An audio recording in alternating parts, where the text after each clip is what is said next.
Привет! Вы на моем канале Валерия, и сегодня у нас уже вторая страшная история.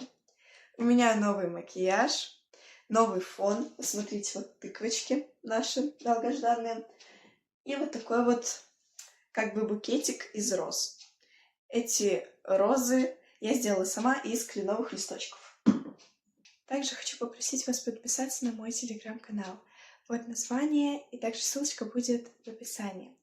Я буду всем там очень сильно рада, если вы уже подписаны. Спасибо вам большое. Ну и, конечно же, подписывайтесь на мой YouTube-канал и ставьте лайк этому видео.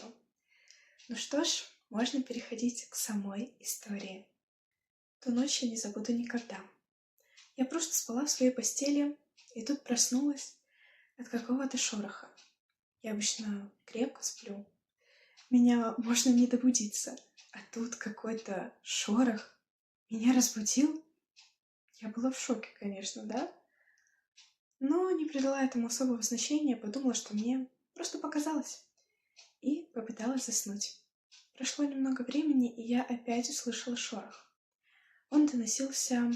Как вам объяснить? В общем, вот моя комната. Моя кровать, такая маленькая перегородка, ну там 2 сантиметра буквально, и шкаф. И я сплю, получается, головой вот сюда, к шкафу. И вот я как раз слышала, что этот шорох доносился из шкафа, вот за перегородкой. Первая моя мысль была о том, что это мыши.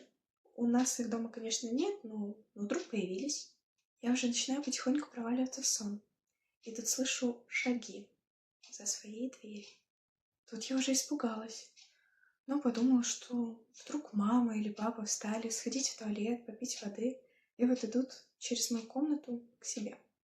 Но звука того, что кто-то ложится на их кровать, не было. У них такая кровать, что если ты на нее сядешь, ляжешь, она издаст характерный звук. Я к нему уже привыкла, и я спокойно могу его различить. Особенно в тишине. Такого звука не было. Я поднапряглась, но подумала, что мне просто показалось. Опять же, показалось. Но я все же сонная, и там вот спросонья мне это все почудилось. Мне очень хотелось спать, но сон как-то не шел. И тут я слышу стук в дверь. В мою входную дверь кто-то стучал. У меня сердце просто в пятки ушло. Оно начало так колотиться, вот как никогда не колотилось. Просто я думала, оно сейчас просто вот выпрыгнет с моей груди. Было очень страшно. Это словами не передать. Насколько мне было страшно, это просто звериный страх. Да, очень много тавтологии, но по-другому я не скажу, потому что мне, правда, было безумно страшно. И причем стук не прекращался очень долго. Стучали, ну, может, минут 20, если не больше, правда. Я просто накрылась одеялом с головой и лежала, ждала, пока стук прекратится. Также я очень боялась, что тот, кто стучит мне в дверь, зайдет в нее, потому что у меня на двери нет никакого замка, я не могу ее никак закрыть. И любой человек, и не человек, может туда зайти. Просто, ну, абсолютно кто угодно. Поэтому я очень боялась. Я буквально молилась, чтобы никто в нее не зашел. Я не знаю как, видимо, от этого сильного стресса я как-то отрубилась. И мне снится сон.